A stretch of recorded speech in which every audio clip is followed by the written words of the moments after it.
Good evening, everyone. Welcome to a debate jointly organised by the UWA Christian Union and the UWA Atheists and Skeptics Society. My name is Kim Chin and I'll be your MC for this evening. Just before we begin, just a bit of housekeeping. The toilets, they're pretty much in that direction of the lecture theatre, just outside overlooking Oak Lawn. Just a reminder to turn your mobile phones off or on silent. And you should have received both a feedback form and also a question form as you came in. So if you don't have one of those, go ahead and grab them. Good idea. Tonight, both speakers will be debating on the question, is life meaningless? An important question to us, especially for all of us, and one which I am sure will generate a robust but friendly exchange of views between the two speakers. Before I outline the structure of the night, let me first introduce our two speakers.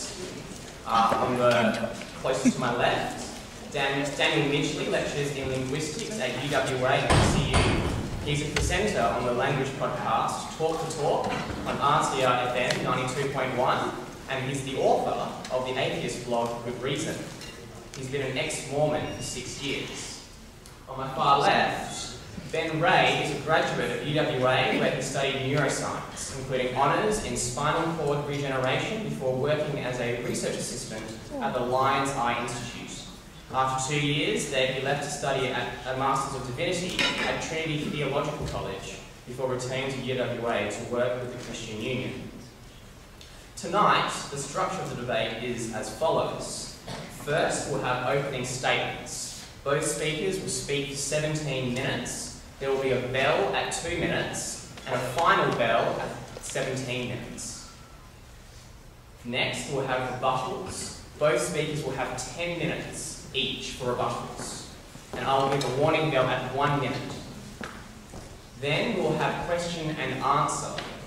We'll have 15 minutes where both speakers will come up and answer questions from the audience. Now, if you would like to submit a question, you can do so through Twitter, using the hashtag LIMDebates.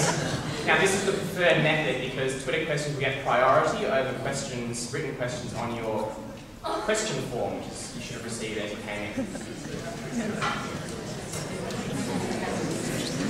Finally, we'll have closing statements. Both speakers will speak for 3 minutes each. Then after this, we'll conclude the night with details about events being run by both clubs, so please stick around afterwards as there will also be baked goods and tea and cup for all of you to enjoy. Law Lecture Room 1 will also be open, so please sit down and continue discussing the topic over some tea.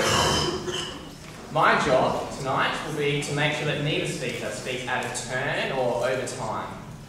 I would also like to ask the audience out of respect for both speakers to not interject during their statements and to write down any questions that you have on the question form or even better to post on Twitter.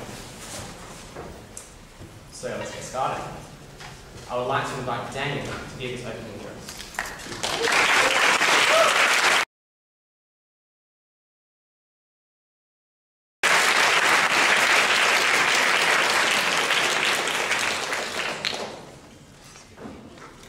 Vanity of vanities, saith the preacher, all is vanity. What profit hath a man of all the labour which he taketh under the sun? I want to tell you about somebody I know who was my Latin teacher, and I was a terrible Latin student, and he almost needed a beer after one of our lessons.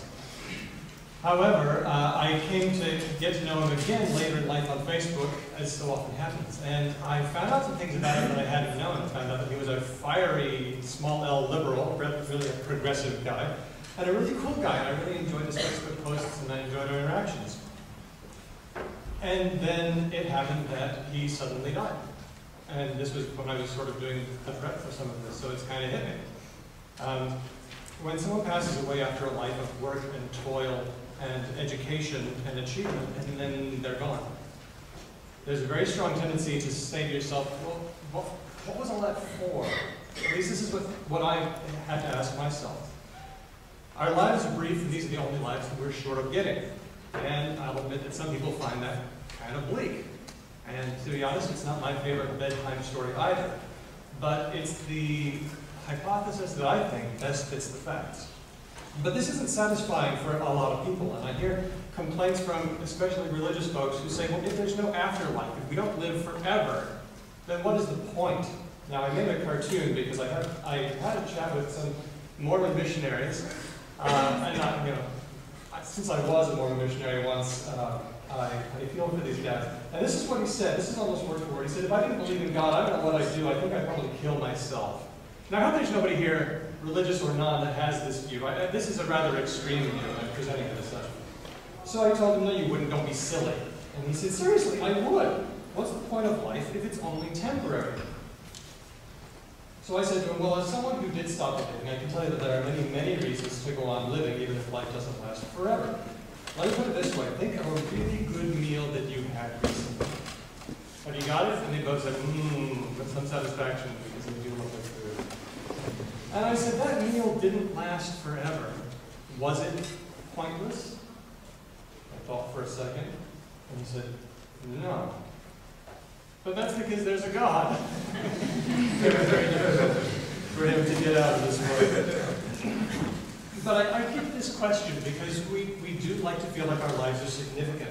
The problem is that we live in a big universe that doesn't seem to care very much if we're here, and that doesn't appeal to our narcissism. So into this gap comes religion, and it tells us things like, you shall surely not die. It tells you that you are truly significant, that the creator of the universe knows your name, and he's got a plan for you, and that you will survive your own death and you'll be saved in an eternal paradise if you do what they tell you. And this is very appealing. Is life meaningless? I would say no, but it's important to talk about what kind of meaning there is. Now, I'm a linguist, so I know a little something about the meanings of words. And it's very important to get the meanings of words right, otherwise you have these conversations where you just talk past each other and never understand what you're talking about, and I hate these, so I don't want to do that. So when we ask, is life meaningless, or is there a purpose in life, this could mean a couple of different things. It could mean intended purpose, the kind of purpose that's built into a thing. So if I make a computer program or I build some kind of machine, I'm building it for some purpose, and this is the one for things that are built by someone, man-made objects or things that are made with some kind of intention. Then there's emergent purpose, or the kind that arises. See, even when something isn't made by anyone with any intended purpose, we can still come along and find a purpose for it. For example, nobody suggests that anyone is making rocks. Rocks are just sort of things that happen by natural processes. So they don't have a predetermined meaning or purpose. But I can come along and find a rock, and I can give that thing a meaning. I can find a purpose for it. Now that I've described these two kinds of meaning or purposes, we can ask, what kind is closest to the sort that we are? Which one are we? And this comes down to what you believe. If you think that we were created by someone like a God, then you'd probably say we have the first one. I'm just going to call it meaning one. And when you talk about the meaning of life, meaning one, you'd probably say it with a capital the, right? The meaning of life.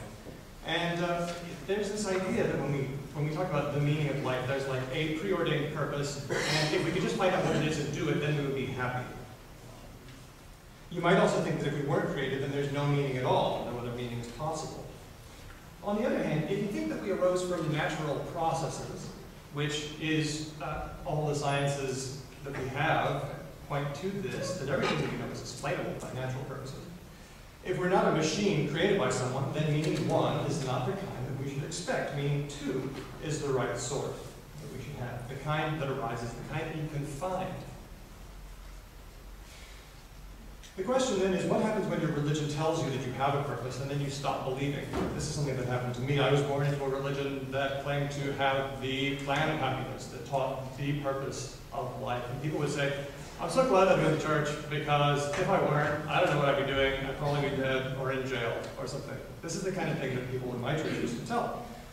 I stopped believing in it because it didn't back up its claims with evidence. And I didn't transition to another religion because I didn't think that they did any better job of backing up what they said with evidence. And it was important to me that what I believed was true and adequately supported. All my life I've been told that if you left the church, if you left the system, then your purpose in life would melt away. And that people outside of the organization lacked purpose. And if they would just come and join the church, then they would have purpose. This was the kind of discourse they had. So I was a little concerned. I think it kept me in for a long time. The creation of a scary external world is something that churches sometimes do because it keeps people in. So I was rather surprised to find that when I stopped believing in gods, my purpose in life did not vanish away. I may not have been able to tell whether or not gods existed, for sure, but I certainly was able to tell that I existed, or at least I think I have pretty good evidence that I do. So here I am. And what am I going to do about it? The process of my deconversion shifted me from believing in kind of meaning one to a kind of meaning two, where I had to take charge of not the meaning of life, but meaning in life. So instead of saying, what is the purpose of life, I began to ask things like, what sort of purpose do I give to my life? And a funny thing happened. This meaning two, I found was far more satisfying than the meaning one that I had handed to me in church. Because I chose it. I worked it out. I could take responsibility for it. And if I felt like it was wrong, I could change it. I no longer needed to worry so much about getting the wrong answer because I didn't think I would be judged.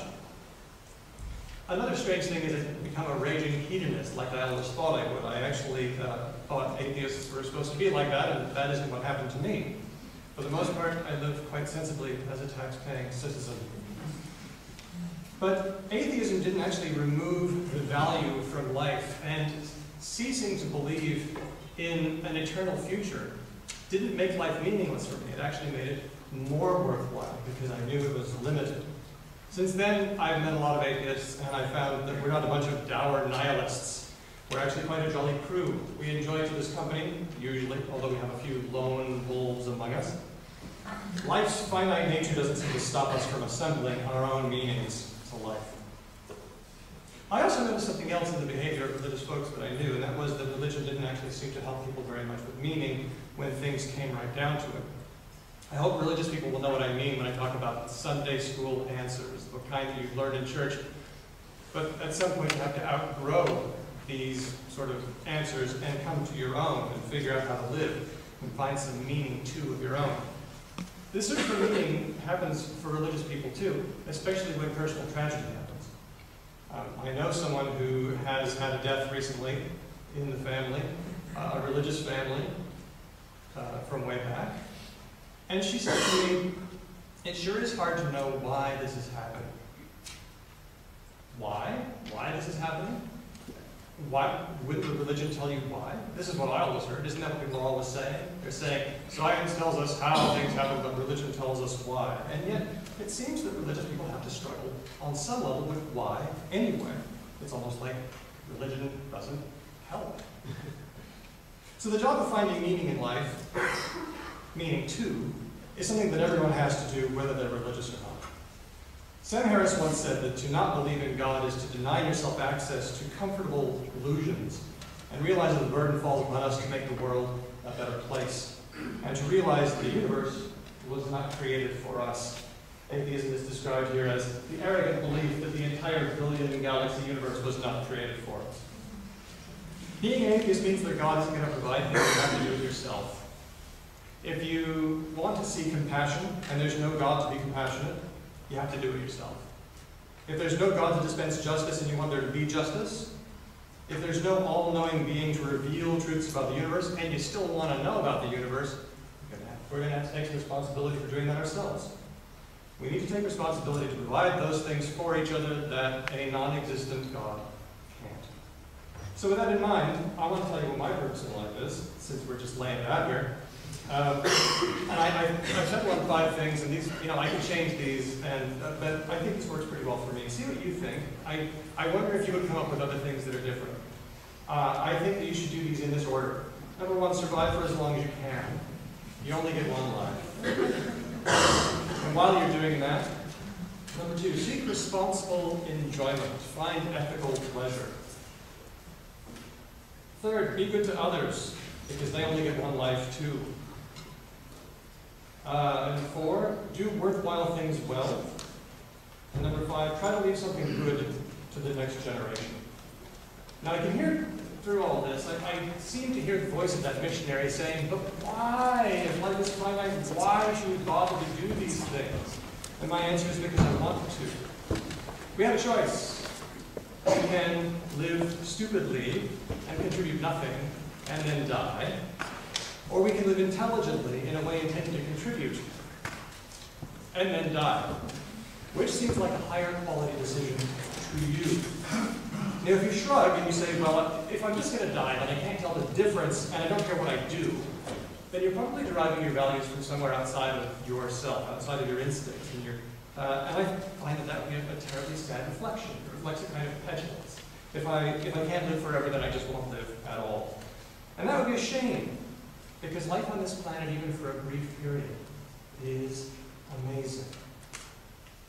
We have love, food, relationships, sex, friends, music, accumulated scientific knowledge of a lot of interesting things that other people have made. And we also have some sadness, loneliness, frustration, and difficulty. We can do a better job of helping each other on that stuff, and I think Ben would agree. But despite all of this, we are lucky to exist. And there's Richard Dawkins who pointed out that given the combinations of DNA, there's an infinite, or at least a very, very, very, very large number of people that could potentially exist, but who don't. And yet, we do. So we should count ourselves among the lucky ones. If I died tomorrow, I would have gotten more out of this life than more people in history could imagine. We live with tremendous benefits. We live like kings. Even better, kings didn't have hot water or plumbing. So, one more cartoon, since I'm doing cartoons. One from Calvin Hobbes. Calvin says, what if there's no afterlife? Suppose this is all we get. Hobbes looks around and says, oh, what the heck? I'll take it anyway. And this, I think, is my philosophy. If life is finite, I'll take it anyway. I'll do what I can with it, because it seems like what I want to do. Calvin finishes up by saying, yeah, but if I'm not going to be eternally rewarded for my behavior, I'd sure like to know now. I want to encourage you. Life without belief is meaningful. Maybe not meaning one, but definitely meaning two. It's just that you're going to have to find or make that meaning yourself. But that's okay. This is the job that everyone has to do, whether they're religious or not.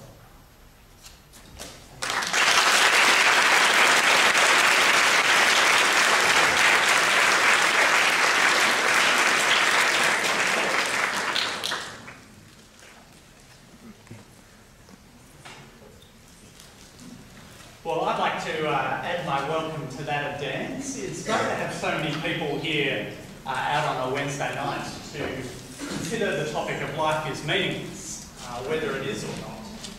Because it really is the biggest question we face, isn't it? After all, if life really is meaningless, then none of the other questions matter. The Shorter Oxford Dictionary defines meaning as significance, importance, having an intentional purpose. And that seems like a good definition to me. You've already heard Dan's opening presentation, arguing that life is essentially meaningful because we can choose what meaning our lives have. We're free to do that. But I have 4 points that I want to put forward tonight that I hope will show you how irrational that position is, and that Christianity, in contrast to atheism, actually fits better with our conviction that life is meaningful, that we have real purpose and significance. So my 4 points are that if there is no creator, life is meaningless. Secondly, if there is no life after death, life is meaningless. Thirdly, attempting to create your own meaning doesn't work. And fourthly, in the resurrection of Jesus, we see that there is a creator God who raises the dead, and knowing him is actually what life is about. So firstly, if there is no creator, your life is meaningless. See, atheism claims that nature is all that exists, that somehow or other energy and matter appeared from nowhere, and that by some infinitely small process, infinitely tiny chance, beings like us have come to exist conscious beings who now know that our consciousness is actually meaningless, just an accidental result of the whole accidental process. If atheism is right, you are nothing more than a product of time and chance. You're not made for anything. Your life doesn't have any purpose or any real significance. Any sense you might have that your life has meaning is actually just a delusion, a byproduct of the meaningless electrical impulses in your brain. To quote the atheist biologist Jerry Coyne, a professor in the Department of Ecology and Evolution at the University of Chicago, everything that you think, say, or do must come down to molecules and physics. Our brains are simply meat computers that, like real computers, are programmed by our genes and experiences to convert an array of inputs into a predetermined output. That's the logical conclusion of atheism. And you can try and believe it if you want to, but it really does sort of suck the joy out of life. As you lean in for that longed-for first kiss with the guy or girl that you've always admired, you suddenly realise that everything you love about their personality, their character, their beauty, is nothing more than an accidental pattern created by a collision of atoms. They're just a complex collection of chemicals. They don't mean anything. And the love and the joy and the hope that you're feeling doesn't really mean anything either. It's all just epiphenomena. It's just an unintended byproduct of the chemical reactions in your brain. Do you really believe that? I hope not. Because that would be appallingly cruel, incredibly inhuman. But that is the logical conclusion of atheism. On the other hand, if there is a creator, then you were made for a reason. Someone cared enough to make you, to breathe life into you. If there is a creator, then your sense that life is meaningful is not a delusion, not a meaningless byproduct of the electrical impulses in your brain, but a reality. It's true. Most of us instinctively know that life is not meaningless. We're not the meaningless products of time and chance. It goes against everything that makes us human. So why would you hold to atheism when it leads you to a conclusion that you know isn't true? Why adopt a view of life that creates such a hopeless disjunction between your mind and emotions and the true state of the universe? Everything about us cries out that life is meaningful. You've heard it in what Dan has said tonight. But the logical conclusion of atheism is that life is meaningless. If there is no creator, life is meaningless. Secondly, if there is no life after death, your life is meaningless. So atheism asserts that this life is all that there is. When you die, and all of us will, that's it. There is nothing else. You're gone, and your body will just rot and decay like any other lump of organic matter. But just think about the implications of that for a moment. If every decision you make, every choice, every action, always leads to the same outcome, then how can any of it matter? No matter what you do, the result is always the same. You could be an axe-murdering psychopath, or the nicest person in the world. It really doesn't matter. Ultimately, there's no difference. In both cases, the outcome is exactly the same. And it won't matter how many good dinners you've had. You might say, hang on. If I'm an axe-murdering psychopath, then it's likely that I'll be thrown into prison and my life will be considerably worse. Well, yes. But do you think any of that will matter when you're dead? UWA says achieve excellence. But in the end, you'll achieve what everyone else achieves. Nothing. You'll just be dead.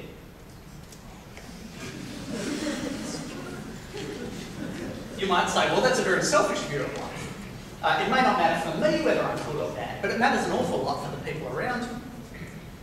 Now that sounds noble, and I would much rather live next door to someone who is kind and generous than an axe murderer.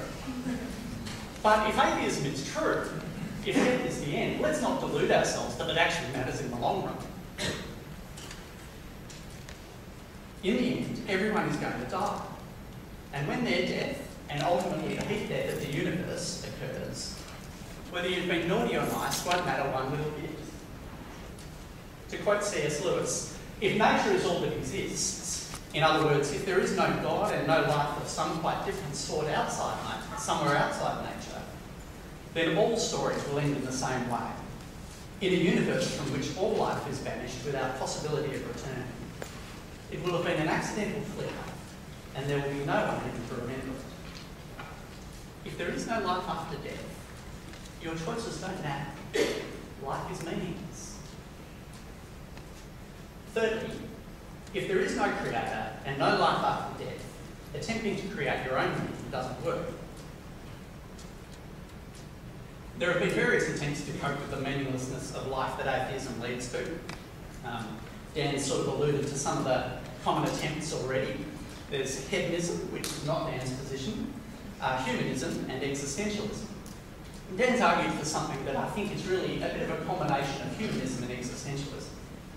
I've touched on them a bit already, but let's go through them again. Let's have a look at hedonism, because although Dan is not a hedonist, some of you might be. Firstly, you could decide as a hedonist that you're just going to have as good a time as possible. Like the atheist bus campaign. There probably is no God, now stop worrying and enjoy your life. The only problem with that is that if it's true, the only way you can really enjoy your life is to stop thinking about it. Because as soon as you start to think about it, any real pleasure just evaporates. It's very hard to really be in love if you know that the one you love is just a collection of atoms. It's very hard to enjoy music or sport or beer or sex if you believe that it's all just the byproducts of electrical impulses in your mind, the meaningless result of time and chance. To enjoy being a hedonist, and that really is the whole point of hedonism, you need to stop thinking. But at that point, you've really stopped becoming human, and you've become nothing better than an animal, just running on instinct. Similarly with the humanist who says, I'm here to make the world a better place. But come on, really?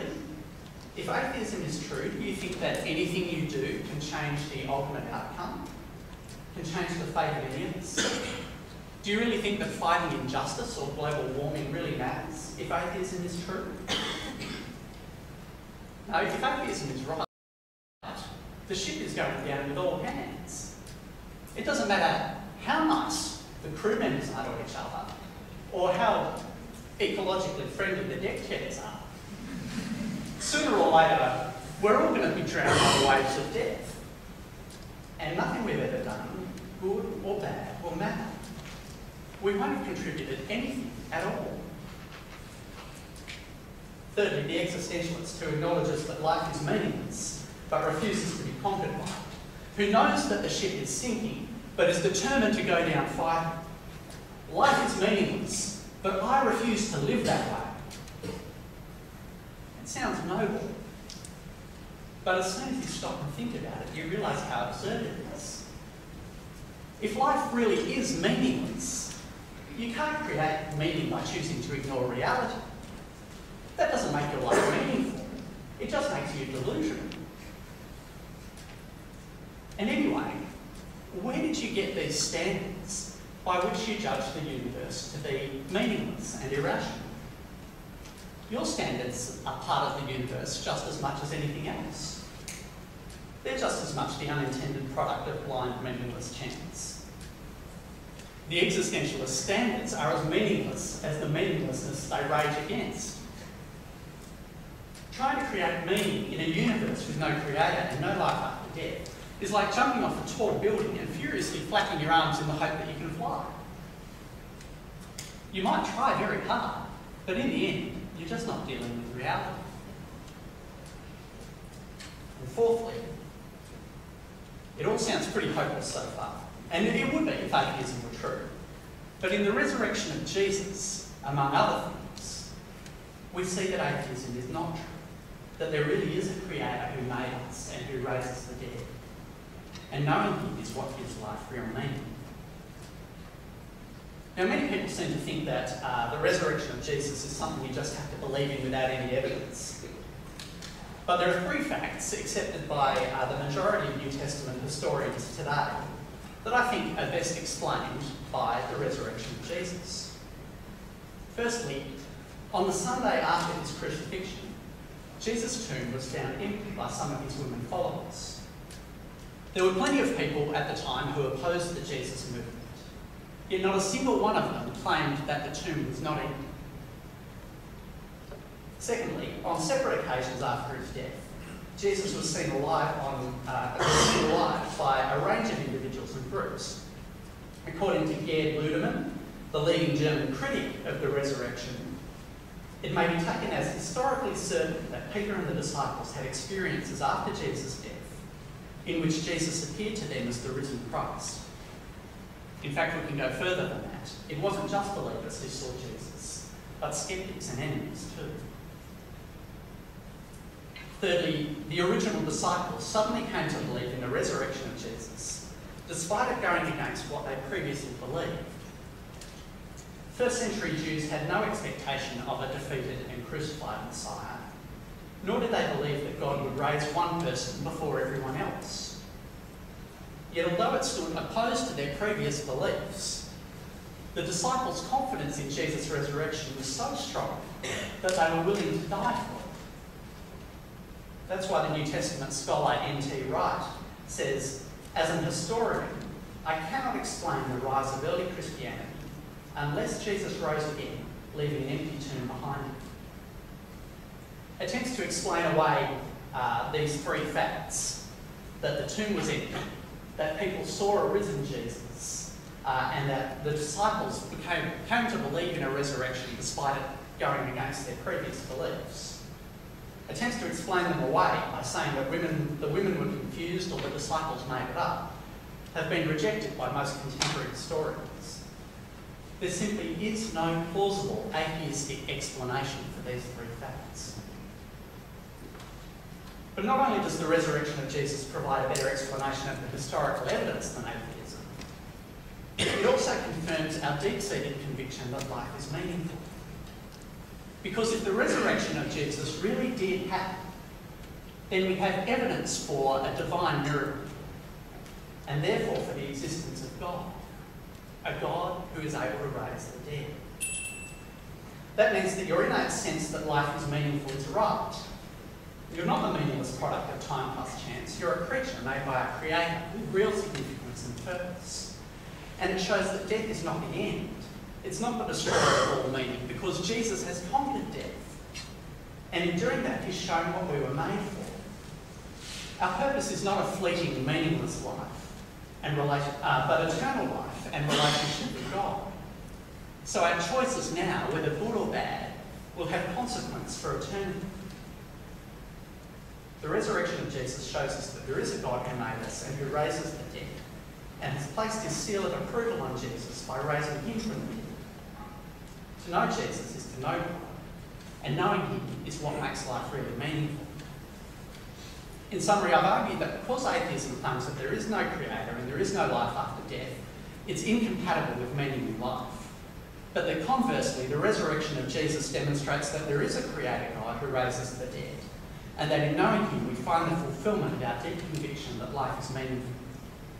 In order to refute my argument, Dan needs to demonstrate that meaning is possible in a world without a creator and without life after death.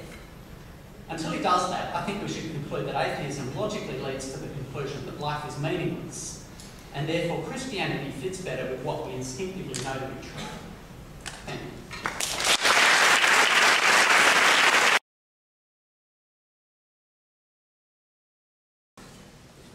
I'm afraid that Ben has not really addressed the points that I've made, and he's appealed to his special belief system using a range of fallacies, which I will now enumerate.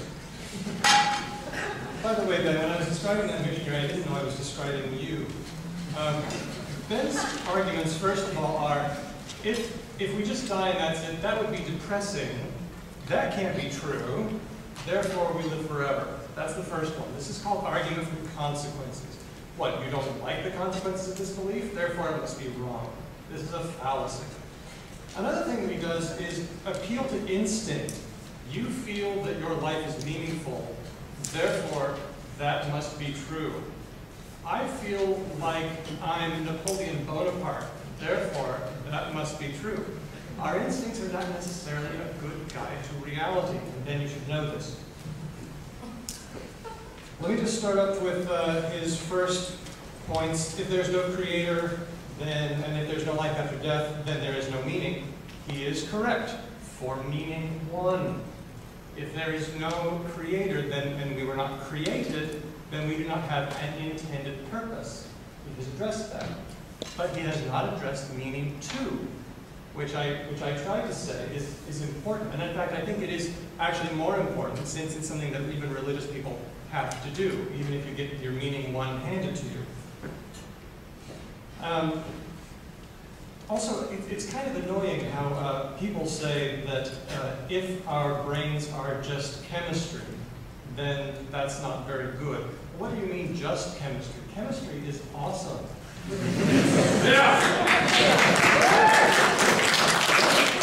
Chemistry is an amazing thing, and even if our happiness is just a chemical, it's still an amazing sort of chemical. Epiphenomena are still significant. Accidental processes are still significant. Saying that trying to make our own meaning doesn't work because we just die and that's all we get anyway. It's true that death is the ultimate outcome, the heat death of the universe, but death is not the only outcome.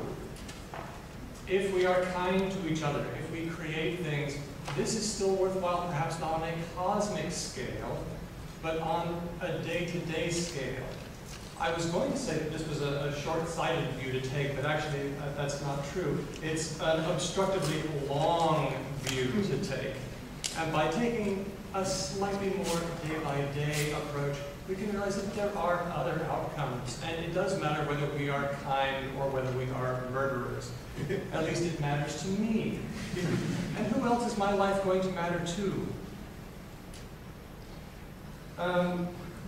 Let's see, and then finally, Creator God. Ben is using a number of weird fallacies here. He's saying that the evidence for Jesus is the empty tomb, the belief of the apostles, and so on. You can't really use those as evidence because they're part of the same story. It's like saying, I believe in the Wizard of Oz because of the yellow brick road. Right?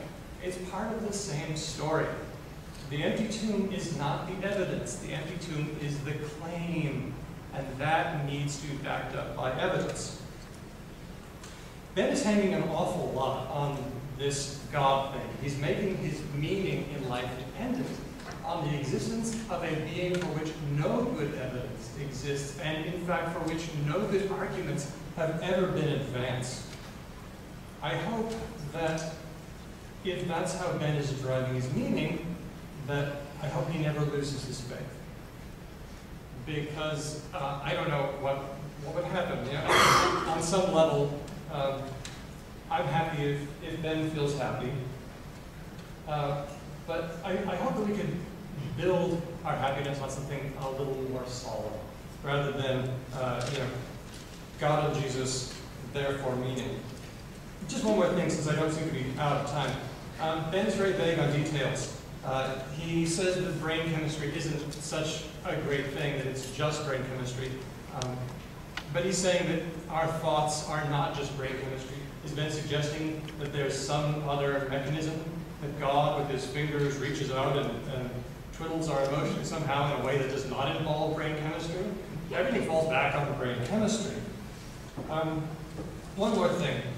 Saying that the people in the Bible could not possibly have been deluded about the existence of the resurrection of Jesus. Delusions do happen. You would be amazed from the perspective of a skeptic the kind of things that people believe. anti-vaccines, Bigfoot, Loch Ness Monster, 9/11 trutherism.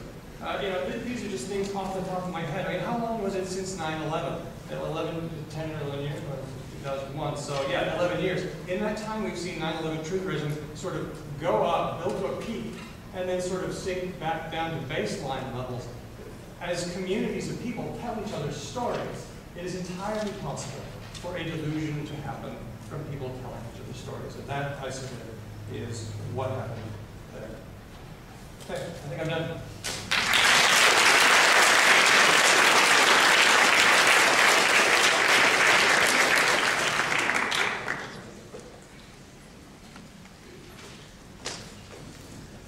Well, Dan has accused me of a number of logical fallacies, very brutal accusations, I must say.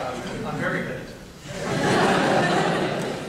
It's intriguing to see that his rebuttal of my logical fallacies, alleged logical fallacies, consists of a series of ad hominem attacks, straw man arguments, and non sequiturs. It's a good thing the atheists are here to save reason.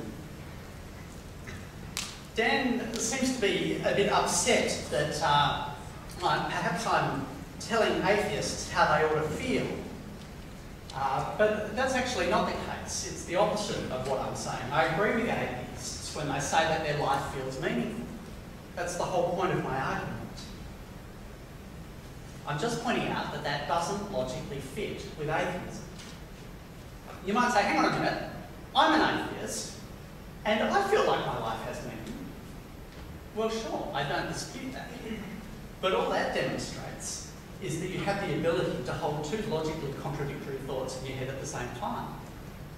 It doesn't prove that they're not logically contradictory.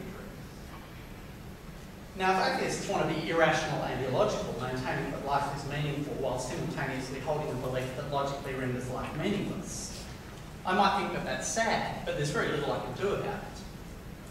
But most atheists, I admit, are extremely concerned with reason and logic. And if that's you, all I'm doing is asking you to apply that reason and logic to your own beliefs.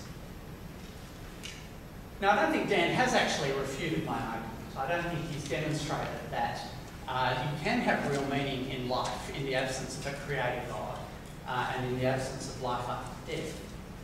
But let's assume, for the sake of argument, that atheism is right. That there is no life after death, you just die and rot, that's it. Well, if that's the case, then there's absolutely no reason to care about what the atheists are saying. Whether you believe them or not is irrelevant, because the outcome for the hardcore committed atheist will be exactly the same as for everyone else. Dan has said that death is not the only outcome, but in the end, it is. Richard Dawkins, Daniel Dennett, Sam Harris, and the late Christopher Hitchens, they all put Christians to shame in their passion for converting people to atheism. But why?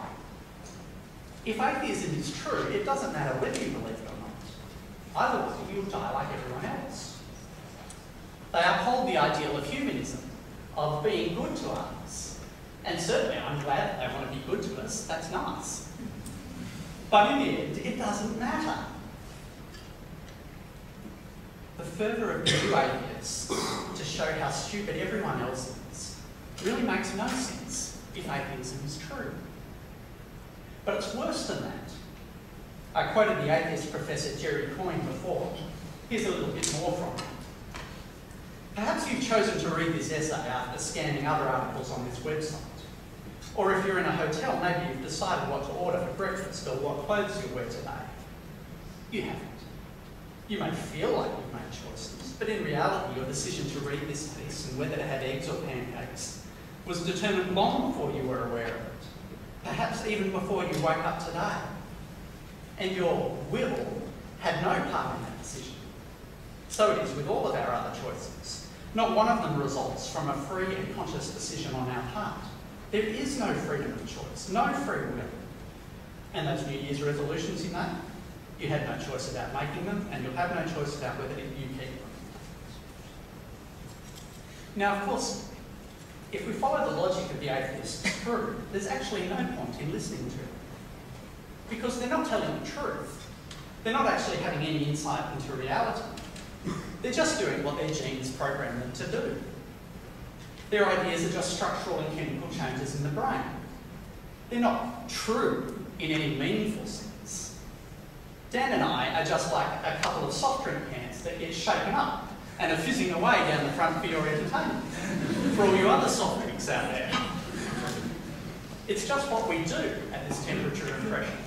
It doesn't mean anything. Nothing that we say is meaningful, it's just a bunch of stuff that happens. It's all just epiphenomena. Our brains are nothing more than complex but meaningless arrangements of cells that have the unfortunate effect of making us think that our thoughts are meaningful when they're actually nothing of the sort. You see the absurdity of atheism? It is totally self-defeating. If atheism is true, we can never have any confidence that it's true. Because chemical reactions and electrical impulses are not about truth. They're just random, meaningless events like everything else. So why believe something that is so utterly absurd, so incoherent and self-defeating? I think this is actually getting us to the heart of the matter. The atheists are often very concerned to portray themselves as the defenders of reason and logic. But when you dig below the surface, there's an unavoidable irrationality and absurdity at the heart of atheism. So why do atheists persist in asserting that they are the champions of reason? Could it be they do it because if the facade of reason slips, it might become apparent that atheism actually has very little to do with reason and logic, and a lot more to do, consciously or unconsciously, with wanting to avoid God. Even if doing that requires taking up a fundamentally incoherent position and pretending that it's logical. Could it be that atheism is not a reasoned intellectual conclusion that there is no God, but a personal desire to avoid him? That would not be a wise position to put yourself in. If there is no God, I have no reason to think that my thoughts are meaningful or true. But if there really is a God, a rational, intelligent creator who has made me in his image, then I have every reason to think that my thoughts matter, that I can make at least some progress into discovering real truth and meaning. Dan criticised my comments about Jesus and his resurrection and argued that the evidence that the Bible puts forward for his resurrection is not evidence at all, it's the claim. That's a fascinating view of history, that any historical evidence put forward doesn't count it as evidence at all, because all it is the claim. It's like saying that there is no evidence for Julius Caesar, because Suetonius' record of Caesar is just a claim. It's not evidence. Of course it's evidence. It's the historical document. You might think that the resurrection of Jesus is highly improbable. I agree. Certainly the disciples of Jesus thought it was highly improbable. None of them were expecting it. And yet they couldn't deny the evidence. It may strike you as improbable, but surely you don't think that improbable events never occurred. It was improbable that Stephen Bradbury would win an ice speed skating gold medal at the 2002 Olympics. But when everyone else fell over in the semis, and again in the finals, we couldn't deny the evidence. The problem for atheists is not that the resurrection of Jesus is improbable, but that atheism is impossible. It's logically incoherent. It contradicts what you instinctively know to be true. You instinctively believe it, even if you claim not to. And it's impossible to live consistently with it. So why believe it? The resurrection of Jesus demonstrates that there is a God who raises the dead. It fits the historical evidence, and it confirms what you already believe to be true, that life is not meaningless, that we're made with a purpose, and death is not the end. You may think it is improbable, but to quote Sherlock Holmes, when you have eliminated the impossible, whatever remains, however improbable, must be the truth. To sum it up, Dan has asserted with great style and humour and panache that life is meaningful. That's great, I totally agree with him. But what he hasn't provided is an argument for how that can actually be true in a world with no creator and no life after death. If there is no objective meaning, there is no subjective meaning either. It's just delusion. Atheism is logically incompatible with meaning in life. So why would you believe it? Thank you.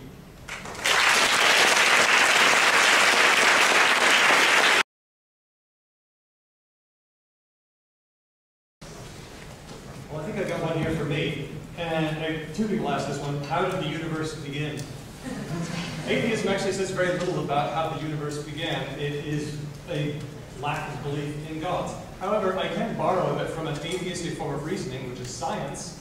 One of the great things about science is we tell how we know what we know. And the idea behind the Big Bang, actually I don't even like the term Big Bang, but unfortunately we're stuck with it. What happened was that long ago there was a singularity. What's a singularity? I don't know. A singularity is a zone of stuff that gets incredibly dense and incredibly hot and then expands very quickly. And that is supposed to be the beginning of the universe. Now, how do we know this? One way we know this is because of the cosmic microwave background radiation. When a couple of scientists built a thing that measures microwave energy, and they found that wherever they pointed at the sky, they got microwave energy. And this led to the idea that the universe at one point must have been hot everywhere, and then it expanded, and this microwave energy is what we're seeing from the heat. Now, can I say why this happened? Is there a purpose to it? We can say this is something that happened, and that's what we have. I'll follow up on that because it sort of answers one of the questions that, well, it's related to the questions I've been given. Now, this answer may be a way to lose friends and disappoint people, but the question is, Ben, just wondering, are you a young Earth creationist? Do you believe the Earth is less than 10,000 years old and evolution didn't happen? God just made us as we are. If so, how can you deny all the scientific evidence? If not, how are we not just chemicals? What did God have to do to make us? To answer that question, no, I'm not a young Earth creationist. I do believe that God created the world through an evolutionary mechanism. All the cosmology at the moment seems to point towards a Big Bang or something like that. So, yep, I'm entirely happy with that. The question that leads for atheists is, where did the singularity come from? What is that? Because in the end, I think you're in the position of having to say that something came from nothing. And that's about the most unscientific thing you could possibly say. If that's the case, why is it just universes that pop out of nothing? Why not? I don't know. People or chocolate cakes. It's a very strange position to be in. Anyway, I hope that gives you some insight into my position. People are going to do a question. Okay, let's say this one. This is a question I'm not sure. This is for you. Was the resurrection of Jesus a first-hand claim in the New Testament? If not, how is this a fact that Jesus was resurrected? Yeah. Eyewitness account. I think that's what it's asking. Was it an eyewitness account? Yeah, certainly the Gospel of John is an eyewitness account of it. John claims to have been there at the tomb on that Easter morning, and several of the other accounts of it are, if not eyewitness accounts, they're records of eyewitness testimony about it. Yeah.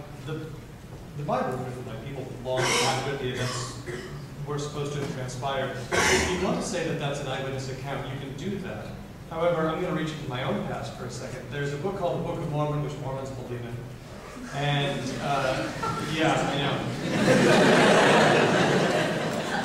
But in the beginning of that book, it's got the testimony of eyewitnesses, by the way, a lot more recent than the Bible, who claim that they saw the golden plates and an angel, the golden plates that the book was supposedly translated from. Now, this is silly. It is not true. And yet, why would you believe John's supposed eyewitness account and not these eyewitness account of these believers. Eyewitness accounts are very weak forms of evidence because people can be mistaken and people can lie. And as a skeptic, you need to be aware that stories can grow up and memes can travel between people. Yep. So this question is, can you flesh out how if life does not have objective meaning, why it can't have subjective meaning? I think that's a fair question. No, I think it actually gets to the heart of what we're disagreeing about here. So what I'm trying to point out is that if there is no objective meaning, if there is no meaning one, if there is no meaning one, then meaning two is actually just a delusion. It's not actually reality. You're just making it up. But that doesn't really create a meaning in any meaningful sense. It just makes you delusional. I'm going to disagree there. I'm going to say that meaning one and meaning two can really operate independently of each other. For example, take my rock example. Nobody created the rock. Nobody sits down and makes rocks, but they are here, and I can make ore from them. I can use them if they're sharp enough to cut something. I can find a use for it. In fact, even things that were created for a specific purpose can be used for other ways. For example, let's take a 5-cent coin.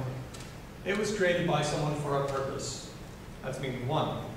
But I can take that and find another use for it. For example, when the batteries run out on my Macintosh keyboard, I can use that 5-cent piece as a screwdriver to open the battery case and put new batteries in. So what have I done? Well, I've just created a meaning two. So the meaning twos emerge. It is not true to say that if it doesn't have a meaning, that it can never acquire a meaning. I think what Ben's doing is actually what's known as the fallacy of division, where you say that all the parts of a thing show attributes of the whole thing. It's like saying a cake is tasty, therefore all the things that went into the cake must also be tasty, which is not true because baking powder is not very tasty. It's interesting in the illustration that Dan uses that he smuggles someone into the illustration who's actually outside the system. So what we're talking about is not whether someone can create meaning for a screwdriver, use it for a meaningful purpose, but whether the screwdriver can create meaning for itself. So the question I've got here is, you say that eventual death makes life meaningless. A tool can be made for a purpose, then used, then destroyed, but it would still have a meaning. If a temporary tool can have a meaning, can't life have meaning and make ourselves? Now the problem is that if the tool is destroyed, there's no meaning for the tool. If you're the tool and you get destroyed, it's a good word, isn't it? Then nothing that's been done with it matters. What Dan has done in his illustration is he's essentially created a God figure who decides how to use the tool. And then used it to demonstrate that the tool can have meaning without a God figure.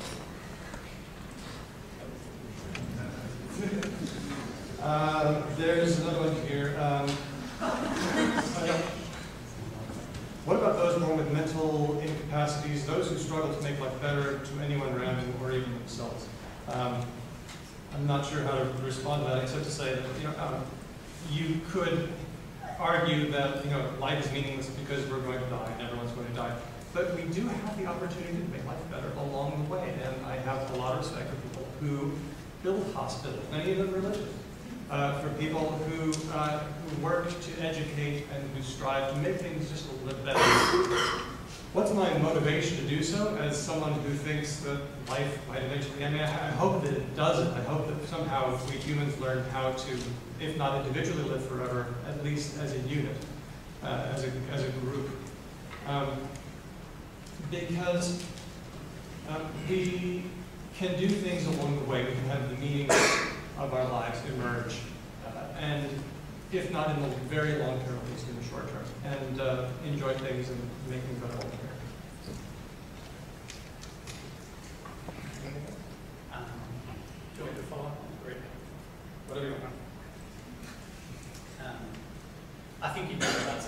so I won't come back on that. Since this question says, you insist that life is not meaningless, why then did Solomon say it is? The Old Testament is the word of God, so it must be true that life is meaningless. Whether you're a Christian or not, life or reality is positivity rather than meaning. Would you agree? No. I think the reference is to the book of Ecclesiastes in the Old Testament, where it has the famous line, meaningless, meaningless, everything is meaningless, says the teacher. And I think what he's saying is actually what I've been arguing for tonight, that when you look at life and you attempt to gain something from it, you attempt to profit from life, you discover that you actually can't, because any profit that you might try to take out of it, whether it's wealth or pleasure or intellect, is all nullified by death. You can't actually take anything with you. You don't gain any profit. So in that sense, life is meaningless. And if that were the end of the story, that would be right. It is totally meaningless. But what the teacher in Ecclesiastes is trying to point out is that although you can't take any profit out of life in that sense, there is one thing that you can continue to enjoy forever, and that's God. So the only real profit that there is in life is knowing God. Everything else gets destroyed by death. Who sounds like the real nihilist? Yeah. I have a question for you, Ben. I put my purpose of life out there, and you haven't. Yeah, that's fair. What is the purpose of life? Well, I think it's actually knowing God. That's what life is all about. And the more you discover Him, the more you find out about Him, the more you realise how delightful He is. And it just gets better and better the more you know Him. And it's fantastic. So if you're not a Christian, if you're investigating tonight, I'd encourage you to investigate God, because you'll discover that He really is delightful. And knowing Him is actually what life is all about. I'm reminded of people with imaginary friends.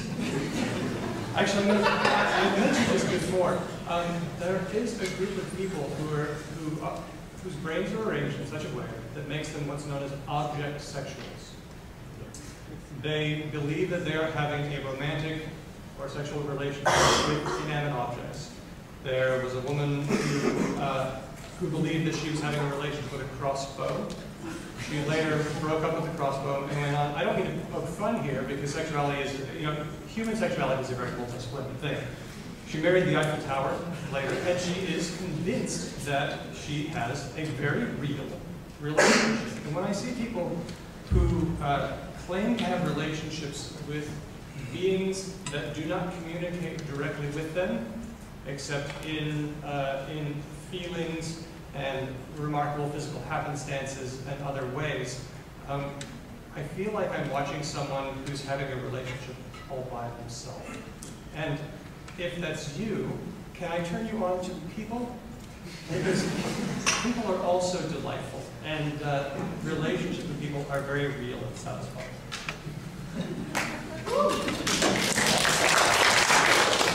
Well, now that Dan's convinced you all that I'm a compulsive masturbator.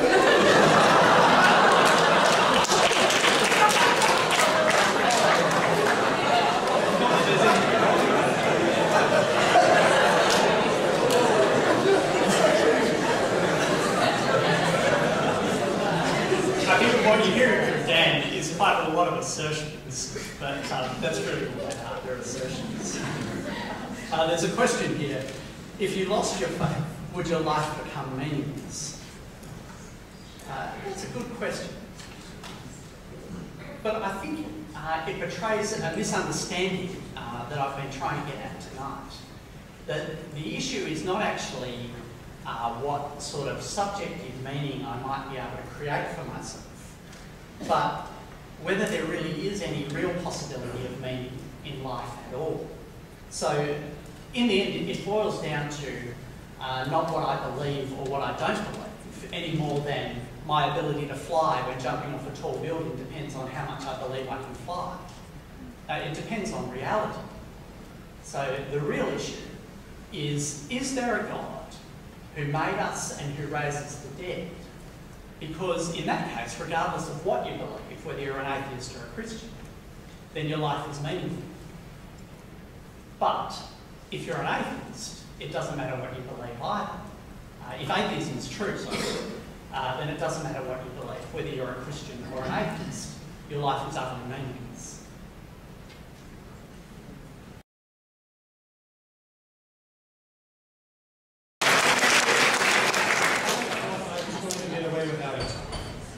Okay, Ben and I have reached some kind of agreement here. I mean, we've actually had this discussion before on many occasions, and it kind of grinds down to the same kind of thing. That is, Ben says, if the God of the Bible exists, then there is automatically meaning, and if there isn't, then there isn't.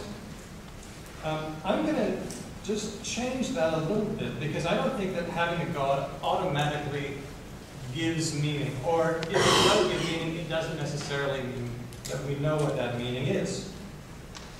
If I make a device, a machine, a piece of software, I might know what I created it for, but the machine or the device will not necessarily have an idea. If there is a God, let's even assume that a God exists, and contrary to all available evidence, it just happens to be the God of the Bible. I think that this God has not done a very good job of communicating its purpose to us. Why would it need to create us so that it could have us know it? Isn't that kind of a weird thing for a being to do? Why would an all-powerful, all-knowing being need that? A being that has everything would need nothing. Also, a being, let's see, I'm just moving on. I don't think that the God of the Bible has done a very good job of communicating its purposes. Let's look at the methods it's used. According to Ben, feelings and instincts, which can be easily wrong. Holy books, which were available a long time ago, were created a long time ago, among people who really knew very little, who were struggling like all of us to know our purpose in life, but knew even less than we did. They were trying to come up with explanations. And they used language to do it. If God used language that needs to be translated, that needs to come down through various sources and winnowed down through the centuries, this is an awfully weird way to do it.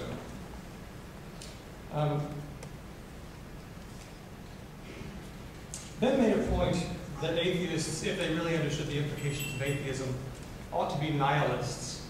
I'm going to say that this is not necessarily so. That it's not that atheists are misunderstanding the implications of their own atheism, rather that Ben has arrived at a conclusion about atheism that is wrong, that doesn't actually match what we see in the lives of atheists, but which he's actually convinced is right. I would say this is a failure, not of atheism, but of Ben's model. And the atheists that I know and that I see are actually very positive sorts of people who are able and who do create meaning in their own lives to make things better. Thank you.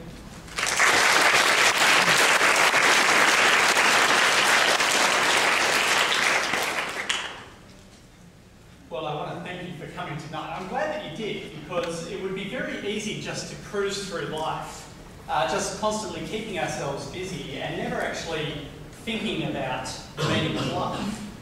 But to live like that is really less than human. Is life meaningless is a question that we shouldn't avoid, we shouldn't distract ourselves from. It's a question that we all need to face. I think what you've heard from Dan tonight is a passionate, articulate expression of that deep-seated sense that most of us have, that life is not meaningless. I absolutely agree with that. But what I've tried to show tonight is that that conviction doesn't logically fit with atheism. If atheism is true, then life really is a play written by a madman, full of sound and fury, signifying nothing. If your origin is meaningless and your destiny is meaningless, have the guts to admit that your life is meaningless. But on the flip side, if you believe that life really is meaningful, that your choices matter, that people are valuable, then have the courage to admit that there's a creator who made you for a purpose and who has the power to raise the dead. Now, for some of you, that would take a lot of courage. It would mean having to sort of humble yourself, admit that you were wrong. It may even mean losing your friends. But surely it's better to be courageous and to know the meaning of life than just to live on in a delusion. The creator that I'm talking about is not simply a logical deduction, but someone who's revealed himself, not just in your innate sense that life is meaningful, but in the Bible and ultimately in Jesus, in his life, death, and especially in his resurrection. Atheism is ultimately irrational and incoherent. It's dehumanising and life-destroying. But Jesus says he came to bring life, and life in abundance. If you make the effort to know him, you'll know life. You'll know why you instinctively believe that life is meaningful. Because you'll know the one who made you and who loves you and who has the power to raise you from the dead. If you know Jesus, you'll know God, and knowing him is what life is all about. Thank you. The UWA Atheists and Skeptics Society meet weekly in the Reed Cafe on Mondays from 11 till 12 p.m. and in the Tab on Wednesdays from 2 till 4 p.m. There are also talktorials, which are a forum to discuss topics such as Islam, abortion, chaplaincy and others, and more details will be released soon. Also, visit their stall outside after this debate as well. The UWA Christian Union has weekly public meetings in the Social Science Lecture Theatre on Tuesdays from 1 p.m. Next week, the Christian Union will be holding a series of talks titled Life is Meaningless. The dates and times you should be able to see behind me. They'll also be running a Reason for God course that addresses common objections to Christianity. And if you're interested, you can visit the Christian Union store, which is also outside, and Karen will be there to take your lectures. On a more serious note, we understand the nature of the topic tonight. And so if you are feeling that you need to talk to someone, please do call Lifeline on 13 11 14. Have a good night.